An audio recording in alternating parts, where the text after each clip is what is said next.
오늘은 룻기 3장 6절에서 13절 말씀까지 하나님 말씀 전하겠습니다. 이제 6절에 보니까 그가 타작마당으로 내려가서 시모의 명대로 다 하니라. 어제 말씀을 드렸습니다. 이 시모가 시어머니죠. 시어머니가 명한 내용이 사실은 쉬운 내용은 아니었다는 거죠. 사실은 쉬운 내용이 아니었다. 아무리 그때가 지금부터 몇천 년 전이지만 그때나 지금이나 여성이 남성에게 청혼을 한 거잖아요. 청혼. 그것도 조금 보면은 좀 껄쩍스러운 모습으로 청혼을 하는 거예요. 그렇죠? 여성이 남성에게 했죠. 그 다음에 아주 어린 사람이 나이 든 사람한테 했죠. 어색하잖아요, 벌써 이게. 그 다음에 이방 여인이 유대인 남자한테 했죠. 그리고 가난한 자가 부자한테 했죠. 모든 게 다 어색한 거예요. 모든 게 다. 청혼은 원래 더 많이 있는 사람이 더 적게 있는 사람한테 하는 거지. 어떻게 집도 절도 없는 그 백수가 아름다운 여자에게 청혼합니까? 그건 벌써 불가능한 일이잖아요. 다 이렇게 좀 갖춘 사람이 나랑 결혼해 주세요 이렇게 이야기하죠. 그러니까 이 지금 상식적으로 봤을 때 이 지금 모함 여자, 젊은 여자 룻이라는 사람이 나이가 많이 든 보아스에게 청혼하는 것 자체가 여러 가지로 인간적인 상식으로는 도대체 어울리지 않아요. 그렇기 때문에 시어머니가 그 룻에게 이렇게 지시했던 내용은 사실은 그냥 쉬운 문제는 아니었다. 그냥 자연적인 문제는 아니었다. 그러니까 시어머니에게 순종한다 그 말이 나오는 거예요.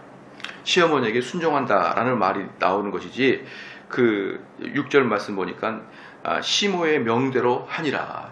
시어머니의 명령대로 시어머니가 지시한 대로 하니라. 이렇게 하는 이유는 결코 이 일이 자연스러운 일은 아니었다는 거예요. 자연스러운 일은 아니었고 아무리 시대가 바뀌었을지라도 어색하고 좀 불편하는 그런 일들이었다는 것이죠. 7절에 보아스가 먹고 마시고 마음이 즐거워서 가서 노젓가리 곁에 눕는지라. 룻이 가만히 가서 그 발치 이불을 들고 거기에 누웠더라. 그렇잖아요. 이제 보아스가 그날이 무슨 날이라고 했습니까? 이제 타작마당이잖아요. 타작마당이니까 이제 어떤 일이 발생하냐 그러면은 모든 그 집을 이렇게 지푸라기를 다 갖고 와가지고 마당에서 평평한 곳에서 이제 일꾼들이 타작을 하잖아요. 타작을 하고 그 다음에 이제 알곡과 쭉정이를 이렇게 분리를 시키는 거예요. 짐승이 밟게 하거나 아니면 큰 뭐 돌 같은 걸로 밟게 하거나 이렇게 막 쳐가지고 채 같은 걸로 쳐가지고 두 개 딱 분리시킨 다음에 그 다음에 헐헐 날린 다음에 어때요? 알곡은 알곡이대로 쭉정이 이제 버리잖아요. 그런데 요걸 이제 하는데 밤새도록 그걸 한다면 밤이 맞도록. 왜냐하면 밤에 그 저녁부터 바람이 부니까 그 일을 한 다음에 그걸 이렇게 모아가지고 창고에 들일 수 있는 시간이 여력이 안 되니까 그 밤에 집에 가버리면 도둑질을 당하지 않습니까? 그러니까 주변에 있는 사람들이 그걸 지키는 거예요. 거기를 밤새도록 지키기 때문에 그 지키는 것뿐만 플러스 그 뭡니까 음식을 그 곡식을 이렇게 우리가 취득을 하니까 지키는 것 플러스 기쁨, 지키는 것 플러스 아주 즐거움이 잔치잖아요. 그걸 두 개를 결합해 가지고 이제 밤에 술을 먹는 거예요.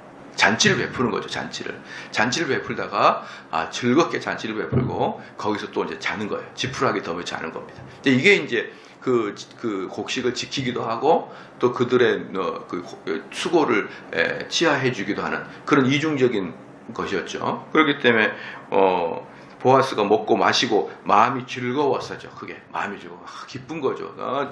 아주 풍성하게 수확을 했거든요. 풍성하게. 그래서 노젓가리 곁에 눕는지라. 이 노젓가리가 뭡니까? 집단을 말해요. 집 싸는 걸. 그러니까 이제 이 보아스도 그렇게 먹고 일꾼들과 같이 노젓가리 지푸라기 위에서 이제 잠을 잡니다. 이것을 할 때 룻은 숨어서 본 거예요. 4절 말씀 보여요. 그가 누울 때에 너는 그 눕는 곳을 알았다가 들어가서 그 발치 이불을 들고 거기 누우라. 그가 너의 할 일을 내게 고하리라. 그러니까 가만히 보라. 3절 말씀에는 그런즉 너는 목욕하고 기름 바르고 의복을 입고 타작마당에 내려가서 그 사람이 먹고 마시기를 다 하기까지 그에게 보이지 말고, 그러니까 보이지 말고 그 보아스가 하는 것을 가만히 보라는 것이죠. 그러니까 지금 이 잔치를 벌일 때는 룻은 먼 발치에서 보아스의 행동을 가만히 살폈던 거죠. 살폈고 뭐 이제 온통 룻의 눈에는 보아스만이 보이는 거예요. 보아스만을 딱 보니까 이제 역시 시간이 되니까 노젓가리 곁에서 보아스가 잠을 자더라. 어떻습니까? 밤에 아마 밤늦게 잠이 들었을 거예요. 뭐 우리로 말하면 막 새벽이나 이렇게 새벽 2, 3시나 잠이 들었다고 칩시다. 그러면은 술도 한 잔 먹었겠다. 그리고 피곤하죠. 그러니까 노젓가리에서 아주 깊이 잠이 드는 거예요. 깊이. 8절 밤중에 그 사람이 놀라 몸을 일으켜 본즉 한 여인이 자기 발치에 누웠는지라. 그러니까 이 사람이 잠이 깊이 이제 깜빡 든 거거든요. 드는데 이 발에 뭐가 걸리는 겁니다. 발에 뭐가 걸려요. 말캉말캉한 게 사람 살이 걸리는 거죠. 그러니까 놀란 거죠. 그래서 그러니까 보아스 같은 경우는 전혀 예상하지 못한 일이 발생한 겁니다. 보아스에게는. 가로되 네가 누구뇨? 대답하되 나는 당신의 시녀 룻이오니. 그러니까 이 보아스는 깊이 잠들었고 또 아주 깊은 밤이니까 그 룻이라는 것을 못 알아보는 거예요. 너 누구냐? 얼마나 깜짝 놀라겠습니까? 여러분 한번 분명히 잠이 들었는데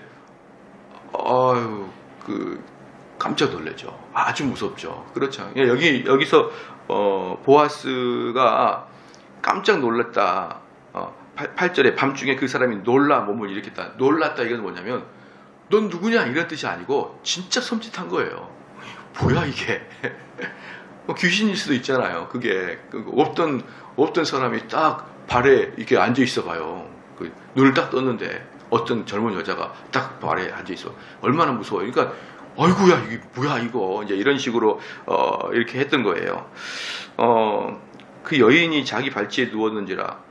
가로되 네가 누구냐? 대답하되 나는 당신의 시녀 룻이오니 당신의 옷자락으로 시녀를 덮으소서. 당신은 우리의 기업을 물을 자가 됨이니이다.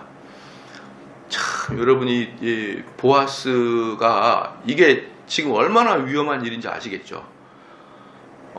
만약에 여기에 있는 제가 그 젊은 여인하고 결혼하기에는 이제 벌써 나이가 너무 많잖아요. 근데 한 20대 중반하고 결혼하는 게 너무 이제 많은데, 그러니까 이 보아스는 양식이 있는 사람이고 점잖은 사람이라 젊은이들을 자기 아내로 취할 수 있는 그런 부의 능력이 있었지만 자기는 그런 사람을 취하지 않았거든요.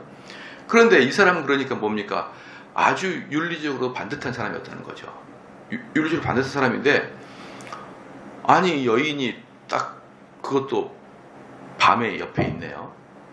그러면 근데다가 놀랬잖아요. 그러면 순간적으로 내 이것이 나쁜 것이 천한 것이 이렇게 나올 수도 있잖아요. 이제 그렇게 나가버리면 이 룻은 끝나는 거예요. 그러니까 지금 제가 처음에 말씀드렸듯이 룻이 보통 일을 한 게 아니라니까요. 이건 죽으면 죽으라고 말하는 거 똑같은 거예요. 만약에 보아서 눈을 떠가지고 어느 안전이라고 너가 도대체가 내가 누군지 알고 이 녀석이 내가 술 취해서 누워있다고 나를 가벼이 여겼느냐, 네가 뭔데 와가지고 옆에 앉아있냐, 뭐라고 너랑 결혼해달라고 어디서 가능한 게 이렇게 나올 수도 있잖아요. 그러니까 이 모든 것들을 감내하고 룻이 시어머니에게 순종했단 말이에요. 이 모든 걸 감내하고. 그리고 이 룻이 그 지역에서 어떤 소문을 들었습니까? 아주 거룩한 자라고 이미 소문이 들렸어요. 자기 그 지역의 모압 땅을 버리고 시어머니를 따라서 이스라엘의 하나님을 쫓아오는 아주 거룩하고 건전한 여인이라고 그 지역에 소문나는데, 아이고 나중에 알고 보니까 저 부자한테 시집가려고 수작을 부렸더라. 이렇게 이제 소문이 쫙 나버리고 보아스한테 버림 받아버리면 사실은 룻의 인생은 끝장난다고 볼 수가 있는 것이에요. 그래서 룻이 시어머니의 말씀에 순종하는 것은 사실은 자기 목숨 걸고 했다라고 볼 수가 있는 거예요. 그것도 아무것도 몰라요. 이 여인이 아무리 나이가 많아봐야 20대가 안 됩니다.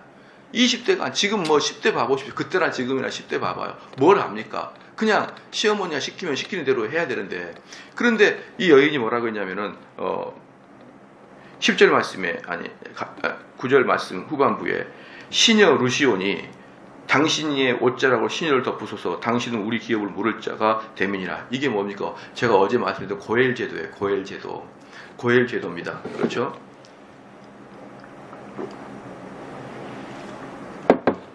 고엘제도. 그러니까 완전히 입장을 바꿔놓고 생각하면은 너무 망측한 거예요. 내가 부자입니다. 부자인데 이제 중년이 넘어서요. 부자인데. 근데 이제 20대 중반이 나한테 와가지고 저랑 결혼해 주세요. 저는 돈이 없고 당신은 부자입니다. 그럼 어때요? 아이고, 이런 망측한 애가 다 있나? 아니, 머리에 피도 안 마른 녀석이, 아주 호적에 잉크도 안 마른 것이 돈을 밝히고 있는 거 봐라. 여러분, 그러지 않겠냐 이 말이에요. 이건 지금 나랑 결혼해 주세요거든요. 고엘제도, 그 고엘제도 잊지 말고 당신이 나랑 결혼해 줘서 우리 좀 살려주세요. 이렇게 말하는 것입니다. 사실은 거의 이것은 모 아니면 도예요. 완전히 아내가 되든지 완전히 망하든지 둘 중에 하나인 것입니다. 얼마나 긴장했을까요? 그러니까 10절에 가로되 내 딸아 여호와께서 내게 복을 주시기를 원하노라. 그러니까 보아스가 이것을 알고 금세 걔를 안정시키는 거예요. 걱정하지 마라. 걱정하지 마라. 우리 부모님들은 자녀들이 이 뭐라 그럴까요? 고통당하는 것을 보기가 너무 어려워요. 그러니까 예를 들어서 부모님들이랑 이제 자녀들이랑 뭡니까? 어디 놀러 가가지고 가끔 얘들이 못 모르고 앞에를 지나가잖아요. 그럼 뒤에 숨어. 엄마가 아빠가 숨어버려. 그럼 얘가 이제 울죠. 근데 그 얘가 우는 것을 30분, 1시간 동안 지켜볼 부모가 있나요? 그건 부모가 아니라 이상한 사람이죠. 부모는 잠깐 애가 울면 또 나와가지고 까꿍하고 나온단 말이에요. 얘가 2시간, 3시간씩 울고 퍼울고 하다가 끝까지 있다가 지쳐서 쓰러질 때가 나타나가지고 엄마 필요한지 인지 알겠냐? 그런 부모는 없는 거예요. 부모는 금세 가가지고 불안한 아이를 달래주는 게 부모잖아요. 그렇잖아요. 근데 친구들은 어때요? 정말 고통당할 때까지 놀려먹다가 이렇게 하는 게 친구들이고, 부모들은 그렇게 못해요. 그러니까 여기서도 지금 이 보아스라는 사람이 룻이 이런 상태인 것을 뻔히 보아스는 알고 있으니까 순간적으로 야, 걱정하지 마. 탁 이렇게 안심을 주는 거예요. 그러니까 이미 이 보아스는 어떻습니까? 룻을 자기 딸처럼 여기고 있는 거예요. 자기 딸처럼 여기고 있는 것이고, 그냥 그 육체적인 어떤 그런 욕망보다는 딸과 같은 그런 마음을 갖고 있는 거예요. 그러니까 걱정하지 마라고 즉시 이야기한다. 즉시. 가로되 내 딸아. 여기서도 내 딸하고 말하는 게 벌써 이렇게 의미 있는 거예요. 내 딸아, 여호와께서 내게 복 주시기를 원하노라. 이 복 주시는 게 뭡니까? 고엘 제도를 통해서 너가 보호받기를 원하노라 이 말이에요. 복 주시기를 원하노라. 고엘 제도를 통해서 너가 복을 보호받기를 원하노라. 이렇게 얘기합니다. 그리고 네가 빈부를 물어나고 연수한 자를 좋지 아니하였으니, 이게 뭐냐 그러면 너 같은 젊은 여인이 빈부를 물어나고, 빈부를 뭔가 부자나 가난한 것을 가리지 않고 젊은 애를 좋아할 만한데 이 말이에요. 그러니까 이 여기서도 보면은 뭡니까? 이 룻이라는 여인이 나이가 청소년에게 느껴져요. 청소년들은 돈 많다고 좋아하는 게 아니라 멋진 남자를 좋아하는 거잖아요. 멋진 남자를. 근데 보아스가 뭐라 하냐면, 너는 너가 연소한데 멋지고 좋은 연수한 남자를 좇지 아니하고 나를 좇는 걸 보니까 너는 참 지혜롭다, 또는 너는 참 시어머니의 말에 순종하는 자구나, 이 뜻이 담겨 있는 거예요. 그 하나님의 법도를 아는 지혜로운 자구나. 왜? 다른 애들은 뭐 하는데? 다른 애들은 눈에 보이는 감각으로 살아가는데 너는 고엘 제도라는 것을 잘 이해하고, 그 고엘 제도는 누가 만들어준 거예요? 하나님이 만든 제도잖아요. 그러니까 하나님이 만든 제도를 잘 이해하고 그 말씀에 순종하는 너가 참 기특하구나, 그 뜻을 이렇게 이야기하는 것입니다. 그러니까 우리가 느끼기에 그냥 돈에 탐욕한다 이런 개념으로 보아스를 보지 않고 룻의, 그리고 룻의 시어머니의 마음을 충분히 알았던 것이에요. 알았던 것입니다. 그런데 빈부를 물어나고 연수한 자를 좇지 아니하였으니 너의 베푼 인애가 처음보다 나중에 더하도다. 그러니까 처음에는 뭐냐 그러면 너에게 베풀 은혜가 큰데 처음에는 어떤 인애였냐 그러면 모압 땅을 버리고 가나안 그 이스라엘 땅으로 돌아오게 하는 인애 첫 번째였어요. 그 인애보다 이제 더 큰 게 뭐냐 그러면은 고엘 제도로 너가 남편을 만나서 보호를 받을 수 있는 게 될 것이다. 이렇게 이야기한 거죠. 너는 두 번의 인애, 헤세드가 뭐냐면 하나님이 값없이 주시는 거거든요. 넌 두 번의 인애를 받는데 한 번은 모압에서 이스라엘로 오는 거, 그 다음에 두 번째는 좋은 남편을 만나서 보호를 받는 거, 이건 거예요. 그러니까 이게 이제 물론 사랑하는 성도 여러분, 이게 물론 하나님과 인간의 관계를 나타나고 있거든요. 좀 더 구체적으로 말하면 예수님으로부터 구원받은 인생, 그래서 우리가 보호를 받잖아요. 그런데 아주 1차적으로 남편은 아내를 보호해야 되는 거예요. 남편은 아내를 보호해야 됩니다. 그러면 남편은 아내를 보호해야 되면 기본적으로 아내의 눈물이 나지 않도록 해야 되는 거예요. 그럼 제가 언젠가 이런 설교했습니다. 만약에 당신 아내를 길거리에 지나가 어떤 남자가 막 면박을 하고 아내한테 얼마나 막 함부로 이야기를 해가지고 아내가 막 열받아가지고 엉엉 울고 있는데 그걸 보고 지나갈 남편이 있나요? 자기 아내가 막 어떤 남자한테 얘 팬내가 말이야, 그 여자가 암탉이 울면 집안이 망한다는데 왜 이렇게 목소리가 커 이러면서 니네 집에 가 막 이렇게 하면서 어떤 남자가 길거리에서 여러분 아내를 막 그렇게 면박하고 구박하고 눈물 나게 하면 여러분 그냥 보고 지나갈 거냐고요? 안 지나갈 거잖아요. 근데 여러분 아내를 길거리에서 면박할 남자는 한 명도 없고 여러분이 구박하잖아요. 그렇게 자기가 내 아내를 길거리에서 구박하는 남자 이 세상에 없어요. 내 아내를 눈물 나게 하는 이 세상에 못된 남자는 없습니다. 오직 내가 그래, 내가. 근데 다른 남자가 막 화내고 막 승질 나가지고 밥상을 들었다 놨다 할 때는 누구 우리 와이프를 한 놈이 누구냐 이렇게 막 찾아가서 막 승질 낼 사람 자기가 일평생 그렇게 했거든요. 자기가. 그러니까 이 남편이 원수가 아닐래 아닐 수가 없어요. 아닐래 아닐 수가 없어요. 평생을 내 눈물 나게 한 것은 옆집 아저씨가 아니라 내 남편이었거든요. 내 남편이지. 누가 다른 남자가 우리 아내를 이렇게 눈물 나게 한답니까? 오직 솔라 나지. 솔라 남편이야. 솔라 남편. 여자의 눈에 눈물 나게 하는 것은 기본적으로 남자는 여자를 보호해야 되는 거예요. 암탉이 새끼를 품듯이 보호해 주는 거예요. 예수님이 교회를 품듯이 그리스도가 교회의 머리 되시고 신랑 되시지, 그런 분명한 이치를 가지고 있고, 그러다가 아내가 좀 눈물 흘리고 싫어하는 것은 당연히 남편으로서는 딱 멈춰주고 아내의 마음을 붙잡아주고 그렇게 하는 것이 그리스도인의 남편의 모습인 거예요. 이런 식의 남편이 없으니까 아내는 또 자기 생존의 본능에 의해서 드세지는 거예요. 그러니까 1순위 나쁜 사람은 남편인 거예요. 1순위. 남편이 아내를 잘 보호하고 인격적으로 대우하고 그 예수님이 교회를 품듯이 품었으면 여자가 어떻게 이렇게 드세질 수가 있겠습니까? 안 그렇습니까? 그러니까 여기서도 보면은 뭡니까? 그 가로되 내 딸아 여호와께서 내게 복을 주시기를 원하노라. 내가 빈부를 물어나고 연수한 자를 좇지 아니하였으니 너는 너의 베푼 인애가 처음보다 나중에 더하도다. 내 딸아 두려워 말라. 내가 네 말대로 내게 다 행하리라. 또 위로합니다. 내 딸아 두려워 말라. 이게 무슨 말일까요? 룻이 두려워하고 있다는 거예요. 룻이 두려워하고 있다. 그 발치 잡혀가지고 저를 보호하여 주소서 이렇게 두려워하고 있는 거예요. 그러니까 그걸 보아스는 다 안 겁니다. 자, 이 정도 알 정도면 보아스는 정말 룻을 딸과 같이 생각하는 거예요. 딸처럼 생각하니까 그 마음까지 다 이해를 해주는 거 아니겠습니까? 이해를. 그렇잖아요. 내 말대로 네가 다 행하리라. 네가 현숙한 여자인 줄을 나의 성읍 백성이 다 아느니라. 이 말이에요.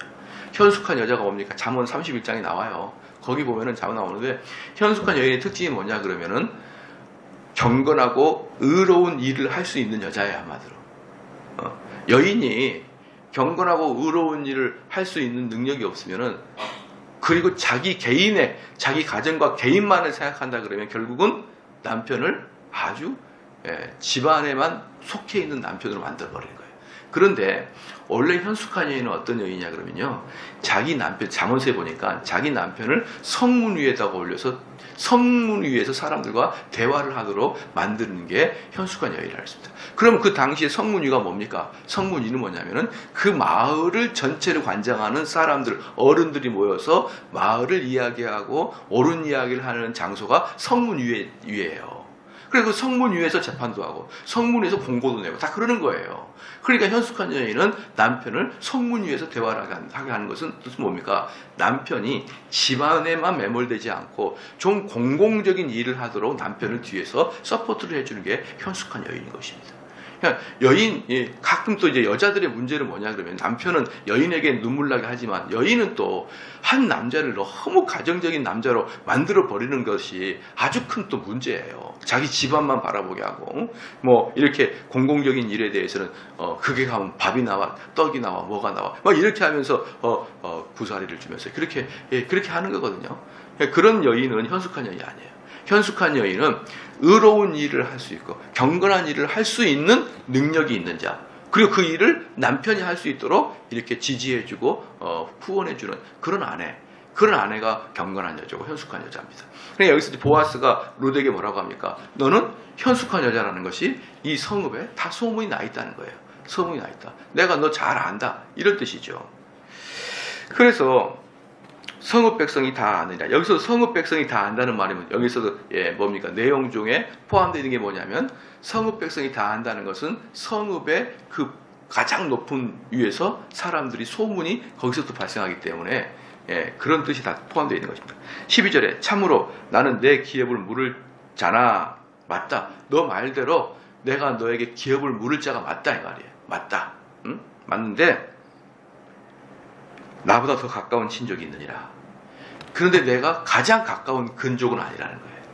가장 가까운 근족이 아니라, 그러니까 내가 너를 도울 수가 있는데, 내가 너에게 고엘 제도를 실시해서 너를 나에게 신부로 데려올 수 있는데, 나보다 더 가까운 근족이 또 있다 이 말이에요. 여러분, 두 가지를 볼 수 있습니다. 이 보아스의 성품 두 가지를 볼 수 있어요. 밤에 갑자기 자다가 그래서 술 한잔하고 일어나가지고 정신 없을 때 어때요? 상당히 이성적으로 판단하죠. 상당히 이성적으로 판단하죠. 응? 두 번째, 아니 그 밤에 새벽에 룻이 있다고 하는데 저에게 고엘 제도의 은혜를 주십시오 이렇게 지금 부탁했는데, 나 말고 너보다 가까운 사람이 있다라고 말할 정도면 보아스도 평상시에 카운트하고 있었다는 거예요. 카운트. 내가 쟤랑 좀 결혼을 할까? 내가 쟤하고 고엘 제도를 통해서 내가 쟤를 좀 은혜를 줄까? 이렇게 평상시에 마음을 먹고 있었으니까 그 룻에게 나보다 가까운 친족이 있었다는 걸 알지. 만약에 그때 생각 아니하고 새벽에 벌떡 일어나가지고 눈 비비고 일어나가지고 그걸 어떻게 알겠습니까? 그러니까 이미 보아스도 어때요? 이 룻에 대해서 마음을 품고 있었고, 그렇잖아요. 그리고 어제 제가 말씀을 드렸던 나오미는 그걸 본 거예요.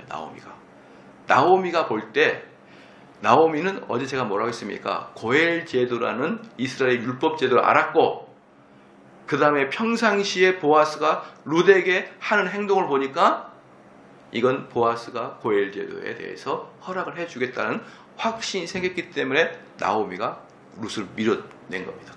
가서 오늘 밤에 샤워 다 하고 몸에 기름 바르고 예쁜 옷 입고 가가지고 이렇게 결정적으로 주사위를 던졌던 이유가 보아스의 마음을 나오미는 알았기 때문에 그러는 거예요. 그러는 겁니다. 그래서 그러니까 여기 12절에도 볼 때 여기서도 뭐라 할 수 있냐 그러면, 지금 보아스와 룻의 관계는 개인과 개인의 예정의 관계를 말하고 있는 게 아니고 하나님과 인간관계의 율법을 기준으로 하는 구원의 관계를 보여주고 있는 거예요. 그러니까 그 보아스가 룻을 이렇게 자기 아내로 택할 때도 사랑하는 마음, 감정적인 마음이 아니라 철저히 율법의 밖으로 벗어나지 아니하도록 그 율법 안에서의 일이라는 것을 보여주고 있는 것입니다. 바로 이게 구원의 역사예요. 구원은 그렇게 우리가 감정적으로 하는 게 아니고 하나님의 그 계율 안에서, 법도 안에서만 구원이 일어나는 것이지, 그걸 넘어서 가슴이 찡하다든지 뭐 그런 걸 가지고 구원이라고 말하는 게 아닌 것입니다. 그 말씀의 율법의 테두리 안에 있어야 되는 것이 진리의 말씀인 거예요. 13절 말씀을 가리킵니다. 이 밤에 여기서 머무라. 아침에 그가 기어 물을 자의 책임을 네가 이행하려 하면 좋으니 그가 그 기업을 물을 자의 책임을 행할 것이니라. 이게 뭡니까? 그리고 지금 밤 늦었다. 옆에서 자고 가라. 이렇게 얘기한 거예요. 그러니까 이 보아스는 룻을 얼마나 딸처럼 여기고 얼마나 예뻐하고, 남달리 예수님이 신부인 교회를 그 섬세하게 사랑하고 예뻐하듯이 그렇게 보아스는 룻을 챙깁니다. 그리고 나서 내일 아침에 더 가까운 친족에게 가가지고 너가 우리가 물어야 된다. 그래가지고 그 사람이 만약에 내가 고엘 제도를 감당하겠습니다. 그러면은 보아스는 자기는 빠져야 된다 이 말이에요. 나는 빠져야 된다. 나도 너랑 너를 좀 살려주고 싶고 은혜를 끼치고 싶은데 만약에 그 사람이 자기가 자원한다 그러면 나는 사실은 합법적이지 않다. 이렇게 이제 이야기하는 거예요. 자, 하나님 조언이 그가 그 기업 물을 자의 책임을 행할 것이니라. 만일 그가 기업 물을 자의 책임을 내게 이행코자 아니하면 여호와의 사심으로 맹세하노니 내가 기업 물을 자의 책임을 네게 행하리라. 아침까지 누울지니라. 아침까지 누워 있다가 가고 그 사람에게 물어봐서 그 사람이 기업 물을 책임을 안 한다고 말한다 그러면 내가 너를 책임지겠다. 이렇게 이야기해 준 겁니다. 그러니까 이제 보면은 어때요? 내가 잠시 나도 좀 생각할 시간을 줘라. 이렇게 말하지 않았어요. 왜? 그러면 룻이 너무 고통스러워하니까. 룻은 너무 고통스럽잖아요. 그러니까 그 즉시 그에게 안심을 시키고 위로하고 옆에 자라. 전혀 이 보아스와 룻의 관계는 어떤 욕정의 관계가 아니에요. 그거 아니라고.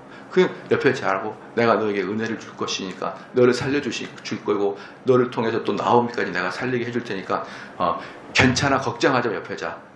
우리가 내일 법적으로 너에게 고엘 제도를 할 수 있는 가장 근적으로 만나서 우리가 이야기를 해보고 아니라 그러면 내가 너 인생을 은혜 속에서 책임지겠다. 이렇게 말해줬던 내용입니다. 바로 이게 우리 주님이에요. 주님은 즉시 여러분의 그 불쌍한 모습을 보면 즉시 여러분에게 찾아오셔서 은혜를 주시고 우리를 위로해 주시는 거예요. 그 주님은 우리가 슬퍼하는 것을 오래 보고 좋아하고 막 기뻐하는 게 아니에요. 기뻐하는 게 아니에요. 내가 주님 정말 저에게 은혜를 주십시오. 정말 저는 주님에게 정말 이 세상 살아가는 게 불안하고 두렵습니다. 주님은 여러분들이 그렇게 슬퍼하는 것을 보고 즐거워하고 그래 언제까지 슬퍼하나 보자 이런 분이 아니라니까요. 자꾸 그런 식으로 주님을 오해하지 마십시오. 주님은 여러분이 1초도 두려워하는 것을 보기 싫어하는 어머니의 마음과 같은 분이란 말이에요.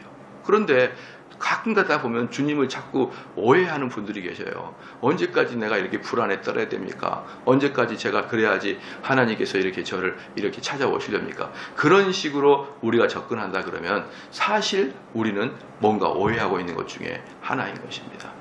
우리 기도하겠습니다.